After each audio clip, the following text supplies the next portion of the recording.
Menteri Keuangan Purbayayudi Sadiwa menyatakan siap untuk kembali menambah pendapatan dana pemerintah ke bank-bank milik negara atau Himbara jika likuiditas perbankan dinilai kurang memadai untuk mendorong pertumbuhan ekonomi lebih tinggi.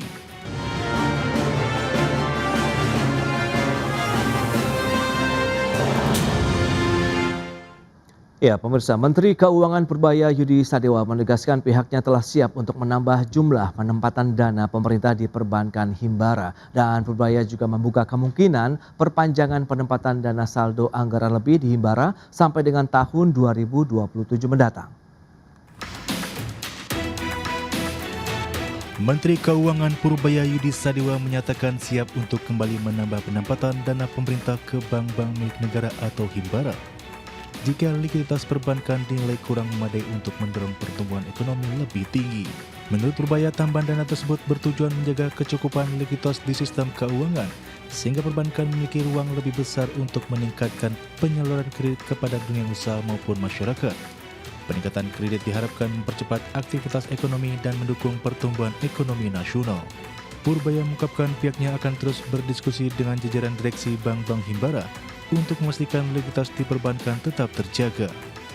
Ia menyebut dalam pertemuan dengan jajaran manajerial perbankan pada Juni lalu, pihak perbankan meminta pemerintah untuk membantu likuiditas di perbankan. Karena itu, Purbaya membuka peluang memperpanjang penempatan dana saldo anggaran lebih sebesar Rp200 triliun di Himbara hingga tahun depan, guna menjaga likuiditas perbankan. Ia juga bersiap memberi tambahan likuiditas yang bersumber dari dana pemerintah yang menganggur di Bank Indonesia. Hal itu untuk memastikan sistem finansial perbankan bisa mendukung pertumbuhan ekonomi yang lebih cepat. Berbagai sumber untuk ID Action. Ya, pemirsa, untuk membahas tema kita kali ini, pemerintah tambah dana di Bank Himbara demi mendorong kredit sektor real. Kita sudah tersambung melalui Zoom bersama dengan Bapak Wijayanto Samirin, Ekonom Universitas Paramadina, kemudian ada Bapak Danang Girindra Wardana, Dewan Pakar Asosiasi Pengusaha Indonesia atau APindo. Langsung saja kita sapa ini. Halo, Pak Wija, apa kabar? Ya, halo. Kabar baik, Mas. Baik, salam sehat Pak Wija, terima kasih atas waktu yang disempatkan. Kemudian Pak Danang, apa kabar Pak? Sehat, Mas Pras. Sehat Baik, juga, Mas Rija. terima kasih atas waktu yang disempatkan Pak Wija dan juga Pak Danang. Dan kita akan ke Pak Siap. Wija terlebih dahulu nih. Bicara mengenai informasi yang tadi sudah disampaikan begitu, pemerintah khususnya Kementerian Keuangan ini akan berencana untuk menambah lagi dana begitu di Himbara begitu untuk bagaimana bisa meningkatkan lagi aktivitas ekonomi. Tapi sebelumnya kita akan review dulu nih dari Pak Wija terkait dengan kebijakan pemerintah yang sudah menempatkan anggarannya, dananya begitu dari saldo anggaran lebih kepada Bank Himbara. Anda melihat kebijakan ini sudah mulai berkontribusi Pak untuk aktivitas ekonomi nasional hingga saat ini Pak. Iya, saya melihat pertama ini jelas akan meningkatkan resiko fiskal ya. Karena bagaimanapun juga SAL itu merupakan cadangan jika something bad happen di fiskal kita. Apakah itu terkait dengan penerimaan yang mengalami shortfall, kebutuhan keuangan lebih untuk misalnya ada El Nino yang dahsyat, ada krisis, kemudian menambal defisit keuangan daerah, nah hal seperti itu. Jadi kalau SAL itu kemudian dikeluarkan dari BI, resiko fiskal tentunya meningkat. Lalu dampak yang diharapkan kan pergerakan sektor real. Cuman kalau kita lihat sektor real itu tidak bisa di-push dengan likuiditas saja. Sektor real baru bisa bergerak ketika para pengusaha itu merasa prospek bisnis bagus, kemudian iklim berusaha juga bagus. Nah, yang kita khawatirkan adalah gelontoran SAL ke bank-bank, khususnya Bank Himbara itu nanti ujung-ujungnya berpindah ke SRBI. Karena tahun ini saja kepemilikan bank di SRBI itu meningkat 170 triliun. Dan dugaan saya cukup banyak dari itu adalah dari Himbara. Nah, kalau kita mencoba konsisten dengan apa yang dibahas dalam rapat yang dipimpin oleh Pak Prabowo dengan beberapa menteri, saya rasa gelontoran ini lebih diarahkan untuk mendorong program-program strategis Pak Prabowo seperti Koperasi Desa Merah Putih. Nah, kalau kita berbicara Koperasi Desa Merah Putih, iya, ini merupakan pilar utama kenapa kredit investasi itu melejit tahun ini. Year on year tumbuh cukup tinggi. Nah, yang menjadi permasalahan kan ini sebenarnya ya kredit Himbara yang disalurkan ke Agrinas, nilai yang sudah didisburse kira-kira triliun dan disalurkan ke Koperasi Desa Merah Putih, yang hingga sekarang kita belum melihat ada kejelasan ujung pangkal dari koperasi ini. Yang menjadi catatan adalah apakah nanti dana Himbara itu bisa dikembalikan sesuai rencana, karena September itu angsuran utama harus mulai dibayarkan oleh Koperasi Desa Merah Putih. Baik, itu dia review yang menarik untuk dicermati. Tapi kita Kapindo lihat bagaimana Pak Danang kalau kita bicara mengenai efektivitas kebijakan dari penempatan dana pemerintah tadi 400 triliun di Himbara. Mungkin kalau kita coba sangkutkan dengan ketersediaan fasilitas kredit nih bagi dunia usaha dari kacamata Apindo, Pak. Silakan. Ya, terima kasih Mas Pras. Jadi kita sih lihat menyambut baik ya strategi pergeseran SAL ini ke bank-bank Himbara. Saya kira itu akan memicu likuiditas yang cukup banyak pada bank-bank di Himbara. Tapi permasalahannya bukan hanya itu ya.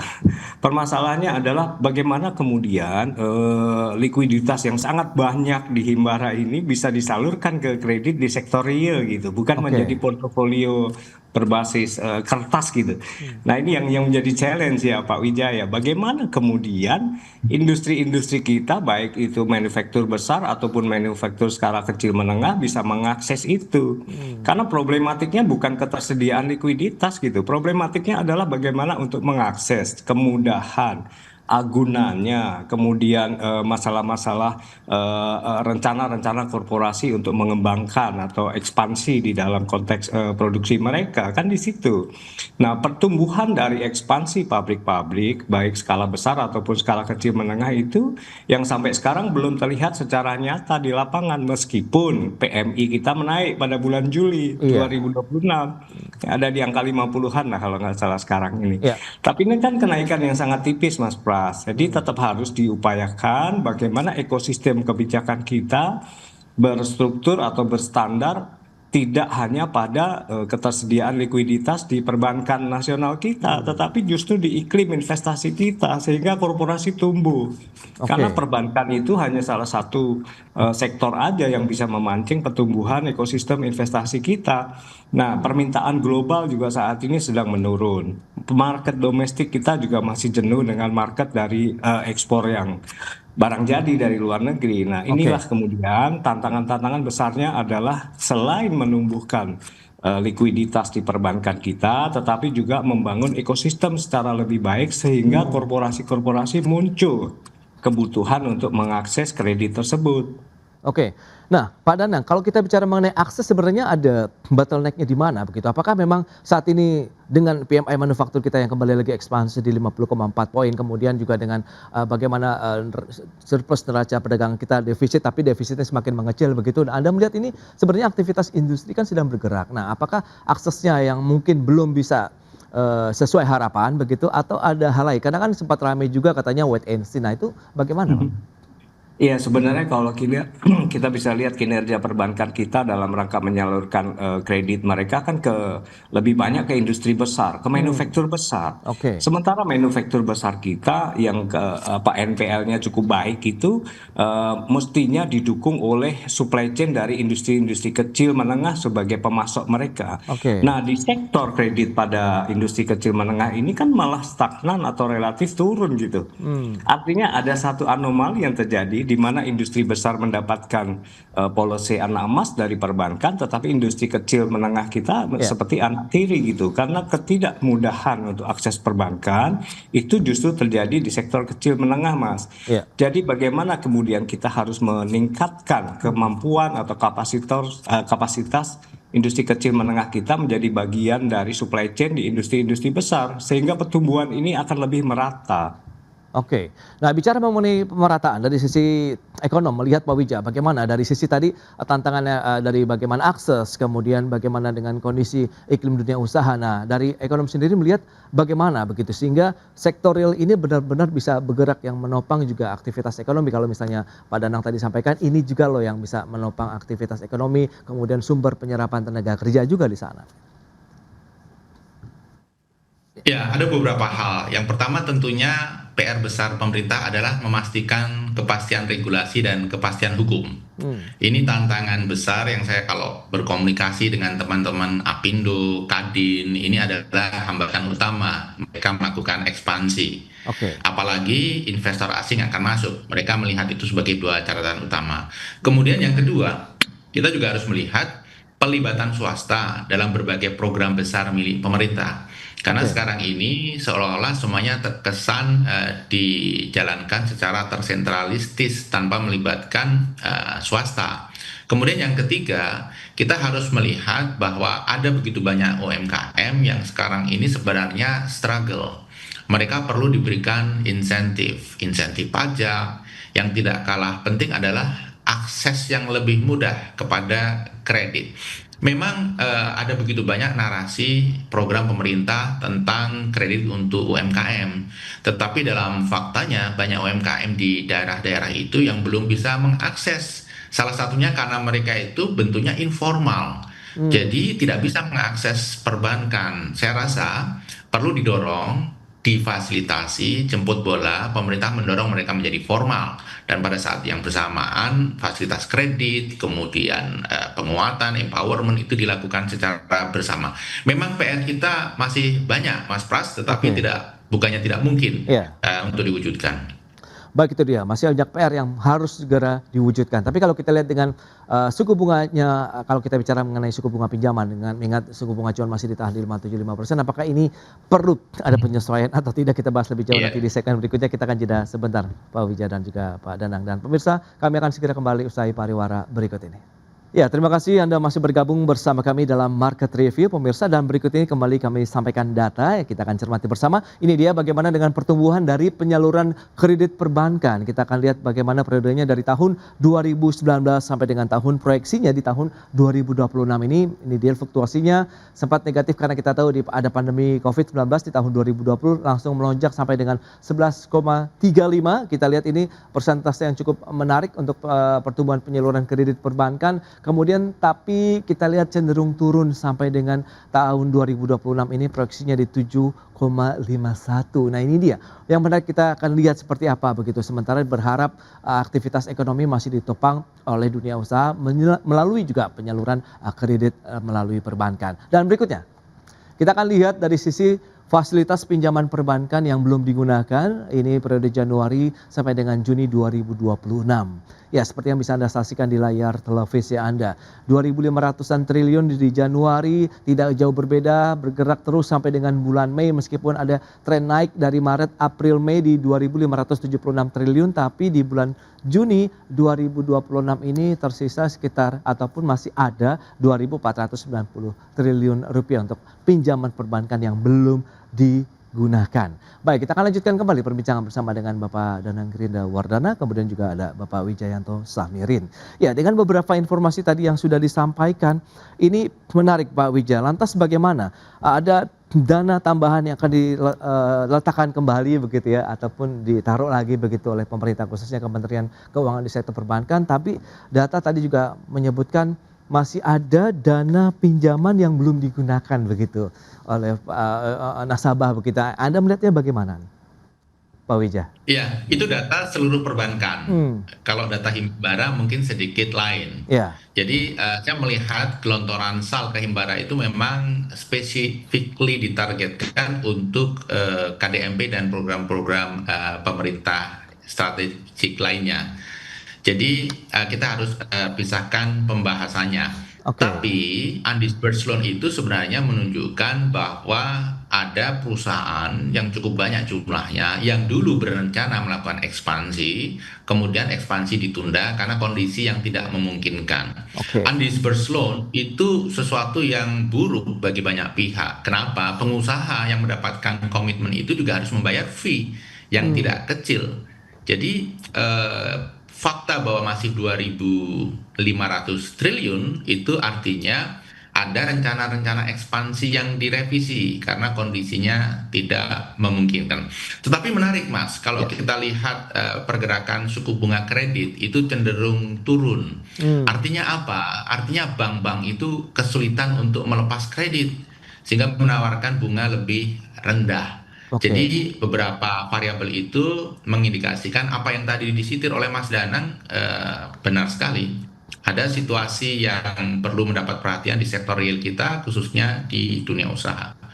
Baik, nah dari Apindo sendiri ada statement apa nih kalau kita bicara mengenai tadi aksesnya mungkin masih ada tantangan tersendiri, tapi ternyata undisbursed loan-nya juga masih cukup besar nih Pak Danang. Sebenarnya apa yang tengah terjadi kalau memang diharapkan sektor real ini yang bisa menjadi motor penggerak ekonomi kita dengan adanya dana di perbankan kita yang bisa masuk ke sektor real juga begitu Pak?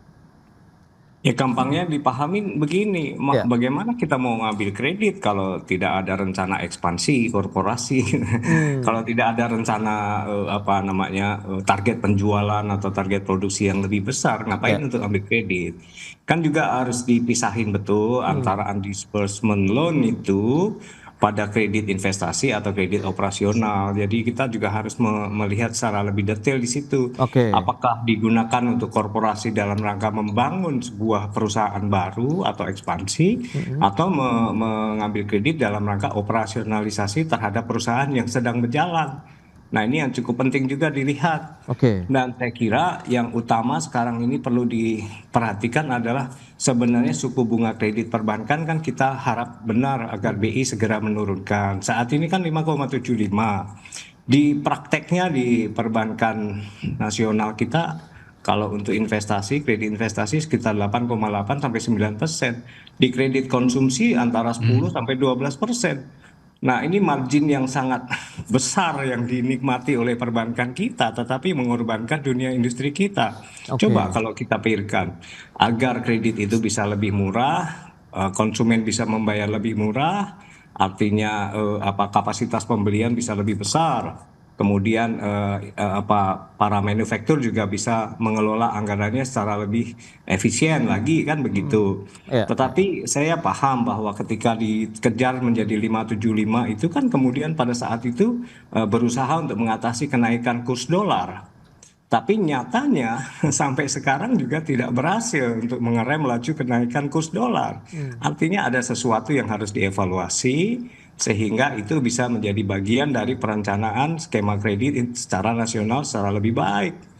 Kalau itu diturunkan dalam waktu cepat, mumpung PMI-nya menaik, mumpung juga market domestik kita ada perbaikan-perbaikan di kiri kanan ya, di sektor logistik, sektor energi, dan gas untuk produksi, itu juga saya kira perlu disambut oleh BI untuk melihat ini sebagai kacamata gairah ekonomi di sektor manufacture. Maka turunkanlah itu dalam waktu yang cepat sehingga bergairah lagi iklim investasi di manufaktur besar kita. Plus kalau manufaktur di investasi besar kita, di Oke. korporasi besar kita tumbuh, maka Hmm. sektor supply chain di UKM kita pasti juga akan terkerek naik. Jadi Oke. targetnya mesti paralel, Mas. Masih cukup sensitif nampaknya kalau kita bicara mengenai suku bunga acuan ataupun suku bunga pinjaman begitu ya bagi dunia usaha, Pak Danang sejauh ini. Dan apakah ini kalau misalnya dengan dana yang tersedia tadi ada SAL yang masuk lagi ke Himbara begitu, sejauh mana sih ini bisa meningkatkan daya saing karena kita tahu kan tekanan global mungkin juga masih ada. Apakah nanti akan efektif bisa dimanfaatkan juga nih oleh dunia usaha, Pak Ya, Danang? saya lihat tadi pendapat Pak Wijaya itu benar sekali Hmm, bahwa bank-bank Himbara lebih banyak di apa namanya kredit yang berasal dari Bank Himbara itu hmm, lebih banyak juga untuk mendukung program-program strategik pemerintah ya. Tetapi mungkin ada satu hal yang kelupaan. Saya ingat pidato Ibu Destri Deputi Bank Indonesia pada waktu 1 minggu kemarin di satu acara. Beliau juga menargetkan sebuah skema kredit khusus untuk UKM ya. Tetapi saya lihat implementasi di lapangan juga masih sangat tergantung pada kebijakan dua kementerian yang lain, hmm. kebijakan Kementerian UKM dan Kementerian Industri gitu. Nah, ini yang satu-satu yang saya lihat harus disinergikan betul antara Oke. para menteri dengan Hmm. Deputi Bank Indonesia.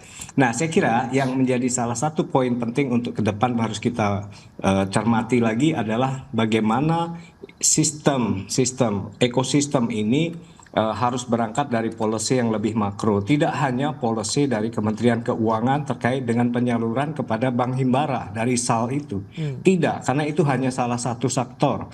Masih ada 4 sektor yang lain, sektor iklim ekonominya, polisinya, pengembangan marketnya, kemudian Oke. ketenaga kerjaan kita masih banyak. Jadi ini mesti harus dikebut secara paralel, Mas Pras. Baik, baik. Nah, Pak Wija, lantas kacamata Anda melihat juga bagaimana nih apa yang harus dilakukan oleh pemerintah misalnya begitu untuk bisa mensinergikan tadi kebijakan, kemudian nanti realisasinya di lapangan juga sesuai harapan dalam artian dana besar yang ada di perbankan kita bisa termanfaatkan dengan tepat sasaran dan tepat manfaat begitu Pak Wija. Ya, dari supply side, dari likuiditas, ini kan sebenarnya tidak ada masalah ya. Loan to deposit rasio perbankan kita masih 88%. Oke, Jauh di bawah batas aman 92% gitu ya. Jadi itu masih bisa dimanfaatkan. Oke lah ada tambahan SAL, nggak masalah. Jadi bisa lebih liquid. Tetapi yang harus dilakukan adalah bagaimana pemerintah membantu dunia usaha untuk melakukan ekspansi dengan begitu banyak kemudahan yang diberikan, apakah itu akses kredit untuk UMKM, kemudian perizinan yang lebih sederhana, kepastian hukum dan lain sebagainya. Karena kalau kita lihat ketidakpastian iklim berusaha di Indonesia ini masih saja sangat tinggi. Bahkan ada beberapa pihak yang melihat justru ini meningkat. Ketidakpastian sudah berubah menjadi ketakutan berusaha. Jadi ini oke. PR-PR menurut saya yang harus diadres secara serius. Dan kredit diturunkan suku bunganya itu akan membantu. Kalau pengusaha sendiri mempunyai semangat dan rencana untuk melakukan ekspansi. Ketika mereka tidak mempunyai rencana itu, ya kredit yang diturunkan bunganya tidak akan membantu. Sangat minim, mungkin hampir tidak ada pengusaha yang melakukan bisnis karena ada kredit murah. Bukan, mereka melakukan bisnis, melakukan ekspansi karena ada prospek bisnis yang bagus, karena iklim bisnis yang memadai. Oke, tapi menurut Anda iklim bisnis saat ini sudah cukup kondusif begitu dalam artian di tengah tadi konflik geopolitik global, tantangan ekspor kita juga dan konsumsi ataupun daya beli masyarakat Pak Wija? Ya, kalau kita melihat ya sangat kentara ya, ekspansi sangat jarang dilakukan oleh dunia usaha. FDI itu juga melambat, cenderung stagnan. Kemudian ada begitu banyak investor baik domestik maupun asing yang memindah bisnis ke luar negeri. Kemudian kalau kita bandingkan dengan negara tetangga, Filipina, Malaysia, kemudian Vietnam, pertumbuhan investasi di sana termasuk FDI lebih tinggi dari kita. Oke. Kita mungkin bisa dikatakan tidak baik-baik saja, tetapi juga jauh dari situasi gelap gitu ya. Tetapi kalau kita bandingkan dengan negara tetangga yang lain, rasanya sinar di sana jauh lebih terang daripada kita. Baik, itu dia gambaran terkait dengan kondisi ekonomi dan kita lihat nanti bagaimana upaya-upaya pemerintah untuk menjaga aktivitas ekonomi kita begitu dengan penempatan dana segar di perbankan tadi benar-benar bisa tersalurkan sesuai harapan begitu bisa menggerakkan lagi sektor real, dunia usaha juga akhirnya mau ekspansi lagi sehingga tadi dana yang tersimpan juga bisa langsung digunakan untuk aktivitas industri karena di situ diharapkan ada lagi yaitu penerimaan ataupun penciptaan lapangan kerja baru untuk masyarakat kita. Baik Pak Wija, kemudian Pak Danang, terima kasih banyak atas informasi update dan juga insight yang sudah diberikan kepada pemirsa pada hari ini. Selamat melanjutkan aktivitas Anda kembali, salam sehat. Sampai berjumpa kembali Pak Wija, Pak Danang, terima kasih. Terima kasih. Terima kasih.